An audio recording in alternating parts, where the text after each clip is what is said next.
Magandang umaga po sa ating lahat. Update po muna tayo dito sa binabantayan nating bagyong si Tino mula sa nilabas nating Tropical Cyclone Bulletin kaninang 5 a.m.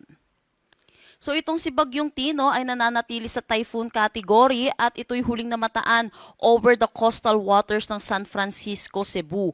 May taglay na lakas na hangin na 150 kilometers per hour at pagbugso na umaabot ng 205 kilometers per hour. Ito'y kumikilos westward sa bilis na 25 kilometers per hour. Ngayong araw, inaasahan natin buong Pilipinas ay makakaranas ng maulap na papawirin na may mga pag-ulan dulot po ng iba't ibang weather system natin. Inaasahan po natin yung shear line or yung salubungan ng mainit at malamig na hangin ay magdadala ng mga pag-ulan dito sa may Metro Manila, Calabarzon at yung mga karatig lugar din po natin.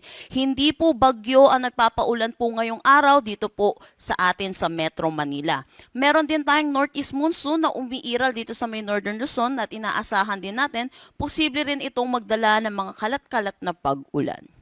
Meron tayong binabantayan na low pressure area sa labas ng ating Philippine Area of Responsibility. Ito'y huling namataan sa ilayong 2,165 kilometers east ng northeastern Mindanao. Sa ngayon po, mataas na yung tsansa neto na maging isang ganap na bagyo within the next 24 hours or ngayong araw, pero wala pa rin naman po itong magiging direktang epekto sa anumang parte ng ating bansa ngayong araw at hindi rin natin inaasahan na papasok ng PAR within the next 24 hours. So sa ngayon, dito po tayo magfo-focus sa bagyong si Tino. Para naman sa ating radar image na galing sa Masbate radar po natin, makikita natin ito po yung mata ng bagyong si Tino at ito po yung nag-close approach dito sa may Camotes Island after niya po mag-landfall dito sa may Leyte.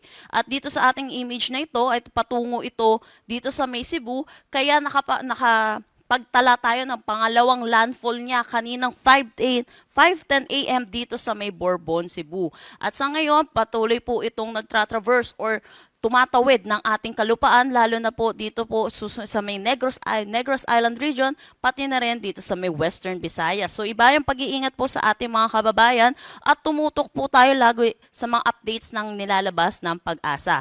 Para rin po sa ating mga kaalaman ng ating mga kababayan, huwag po natin hihintayin ang landfall ng isang bagyo. Ang pinakadelikadong parte po ng ating bagyo ay yung eye wall po nito. Dito po sa ating mata, wala po tayong nararanasan ng mga malalakas na hangin. Yung eye wall po ang pinakadelikado, kaya pag natatamaan po ng eye wall ang isang probinsya, nakakaranas po ito ng malalakas na hangin at malalakas na pag-ulan.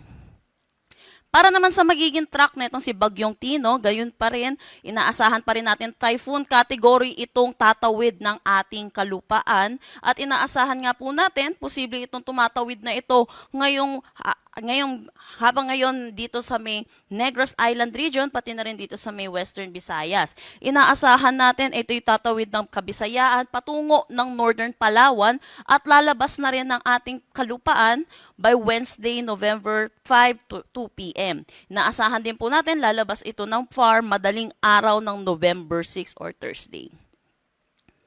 Para naman sa ating tropical cyclone wind signal number 4, ito po ay dito sa may western at southern portion ng Leyte, northern at central portion ng Cebu, pati na rin sa kasama ang Camotes Island at Bantayan Islands, northeastern portion ng Bohol, northernmost portion ng Negros Oriental, northernmost portion ng Negros Occidental, Guimaras, central at southern portion ng Iloilo, pati na rin sa may southern portion ng Antique. Kung makikita po natin, kung maalala po natin mga nilabas po natin tropical cyclone wind signal, dahil po sa pagtawid netong si Bagyong Tino, nababawasan na po yung ating tropical cyclone wind signal number 4 dito po sa kanyang dadaanan, lalo na po dito sa may Eastern Visayas, pati na rin dito sa may Caraga region. Pero inaasahan po natin, posible pa po itong madagdagan, itong number 4 po natin habang nababawasan, habang palapit po ito dito sa may Palawan area natin. Signal number 3 naman dito po sa may Cuyo Islands, pati na rin sa may southern Leyte, central at eastern portion ng Bohol, northern portion ng Negros Oriental, central portion ng Negros Occidental, rest of Iloilo, southern portion ng Capiz, at central portion ng Antique. Signal number 2 dito sa southern portion ng Masbate, southern portion ng Romblon, southern portion ng Oriental Mindoro, southern portion ng Occidental Mindoro, northern portion ng Palawan kasama na ang Calamian Islands, at central at southern portion ng Eastern Samar, central at southern portion ng Samar, pati na rin sa nalalabing bahagi ng Leyte. Dito sa may Biliran, rest of Bohol at rest of Cebu, central portion ng Negros Oriental, rest of Negros Occidental, Siquijor, rest of Capiz, Aklan, rest of Antique kasama na ang Kaluya Islands, Dinagat Islands, Surigao del Norte kasama na ang Siargao, at Bukas Grande Islands pati na rin dito sa may Camiguin. Signal number 1 naman dito sa may Albay, Sorsogon, rest of Masbate kasama ang Ticao at Burias Island, southern portion ng Quezon, southern portion ng Marinduque, rest of Romblon, Oriental Mindoro at Occidental Mindoro, central portion ng Palawan kasama na ang Cagayancillo Island, northern Samar, rest of Eastern Samar, Samar, Negros Oriental, northern portion ng Surigao del Sur, northeastern portion ng Agusan del Sur, Agusan del Norte, Misamis Oriental, northern portion ng Bukidnon, northern portion ng Misamis Occidental, at northeastern portion ng Zamboanga del Norte.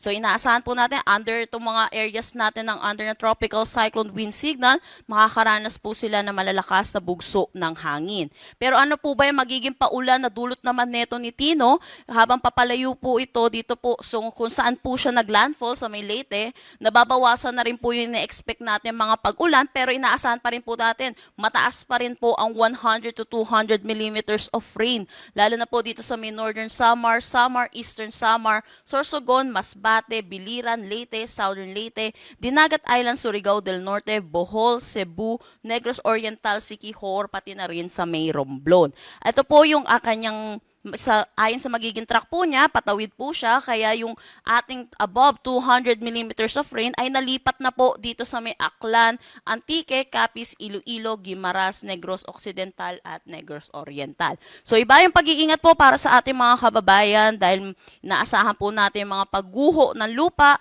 at yung mga flash flood po natin. Habang dito po sa Palawan, kung saan po siya huling tatapak bago po lumabas ng ating PAR, inaasahan po natin ang 100 to 200 millimeters of rain ngayong araw. Bukas naman po, habang papalayo na itong si Tino sa ating kalupaan, nababawasan na rin po yung mga pag-ulan na nararanasan po natin. Kung makikita natin dito sa ating weather advisory, meron tayo dito sa may Aurora at Quezon, pati na rin dito sa Batangas, dulot po ito ng shear line. Ito pong nandito po sa Mimaropa area, pati na rin dito sa may Visayas, ay dulot ito ng si Bagyong Tino. At inaasahan po natin, habang papalayo po siya, meron pa rin tayo may tatala na 100 to 200 millimeters of rain dito sa may Occidental Mindoro, Antique at Palawan. So yun po, iba yung pag-iingat po lalo sa ating mga kababayan. Sa Thursday po, November 6, yun po, shear line na lamang po ang magdadala ng mga significant rainfall dito sa may Aurora at Quezon. Para naman sa daluyong na dala neto ni Bagyong Tino, inaasahan natin more than 3 meters dito sa may southeastern southern portion ng Eastern Samar, western portion ng Samar, eastern portion ng Leyte, eastern portion ng Southern Leyte, Dinagat Islands, Siargao, Bukas Grande Islands, Surigao del Norte. So yung mga kababayan po natin na nakatira po sa ating coastal areas, mag-ingat po tayo or sakali lumikas na po tayo at makinig po tayo sa ating mga local government units. Huwag po natin kakalimutan yung ating mga vulnerable section, yung mga senior citizen po natin at yung mga PWD po natin.